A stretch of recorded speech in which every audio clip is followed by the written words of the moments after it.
Blues harmonica. Thumbs up and subscribe if you haven't already, all about the blues harmonica. Just a quick video today. I don't see this, I mentioned this on a few videos actually, but I mention it but I don't talk about it because nobody else discusses it, so maybe I'm the only one so far on the internet. You have to decide early doors when you start learning to play the blues harmonica whether you want to be a rhythm specialist or a harmony specialist. Now in jazz, when I've been a jazz saxophonist and lots of multi-instrumentalists, we decide that fairly early on in our careers. Now with the blues harmonica, generally speaking, you're going to be a rhythmic sort of player because that's kind of the nature of the instrument.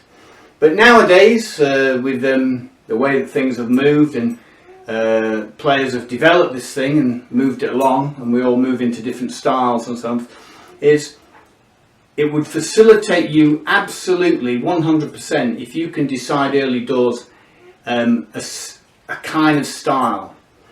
And I'm breaking this down into two things: being a rhythm specialist or a harmony specialist. Now an example of a rhythm specialist going way back in history, before a lot of different techniques, he was doing some fantastic techniques, but not things that we see today. There's a guy called Sonny Terry, old school country sort of player with all the whooping and hollering techniques that you come across, and that's fine if you want to go that way. But one of the things I see is that, and I see this with a lot of people who are coaching, that they put music up on a stave in front. Well, you know, I can read well. I've sight read in big bands and all sorts of stuff, and I'm a jazz improviser and all that on different instruments, so I can read all the stuff, you know. But that's, in my view, the wrong way to go about it. You don't want to be seeing things on a stave.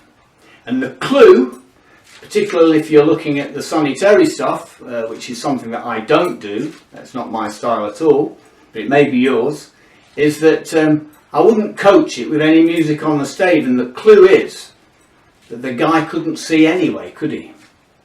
He was blind. So therefore that would be nonsense to him. So you can see that how he's evolved. Now yes, these are, I guess, techniques that you can get through, but if you're going to work as a rhythm specialist, then I wouldn't advise that that's a good idea to utilize that when you're being coached. Alright, each to their own, of course, but I'm just trying to point out some fundamental things. You know, if you want to play soccer on a football field, you need a football, don't you? And what I'm trying to point out, some absolute concrete pointers that people do for coaching that really the guys of the day didn't do, and that's why they became so great at what they did. Alright, now the way I coach, I don't coach from a point of view of seeing music on a stave. Oh yeah, sure, if you want it I can write it all out for you, no problem, as complicated as you want, but I don't do it on this thing, okay? Because I don't see the point of it, number one, and number two, the nature and the way it's set up and how you need to see it is quite different. Okay, so what I was just doing at the start there is just playing something very simple on the harp, just to show you. I'm just doing a little rhythmic exercise, and everybody sees it differently. How you wanting to use chordal movement with single notes. Get a lot of people just play single notes. A lot of people just like to be chordally and rhythmic, but you really need to decide early doors, or get the coach that you're being coached with. Hopefully it's me, but whoever's coaching you, get them to sit you down and discuss it so that you know where you're going. There's no point going down a track for a couple of years and then realise, oh wow, I'm playing this stuff, I don't really like this stuff, you know, or whatever. Okay, we see that all the time. And the last thing I would say is that if you're just starting out on this, you're just starting out on it, okay, and you think, is this going to be the instrument for me? Because as we know, we get a lot of players that come to take this up simply because they think it's a shortcut to playing a musical instrument. Oh, I'll get a bit of this and I'll be able to jump in with this band and that band, I'll be able to do this. Well, the music world doesn't really work like that, but you can kind of think that it does.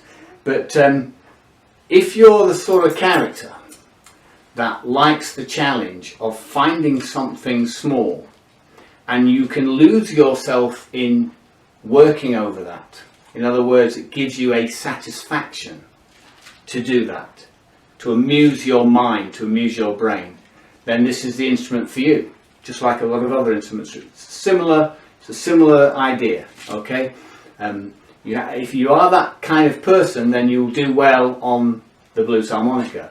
If you're not, and you're looking for results, and you're constantly thinking I should be somewhere else, when you should be just climbed into this little world here and enjoy this little world here, then perhaps it's not for you. Now, I know nobody else will say that on the net to you, but I'm just being absolutely truthful and honest, because you come an awful lot of people with the wrong expectation, and you come people with great expectation and do well at the same time. Alright, it's a mindset, but you have to kind of know yourself when you want to get into something. Alright, let's hope everybody gets stuck into the blues art. Check out my podcast, check out all my other videos, get me for lessons on Harpo the Healer Wicks, and as always, I catch you on the rebound.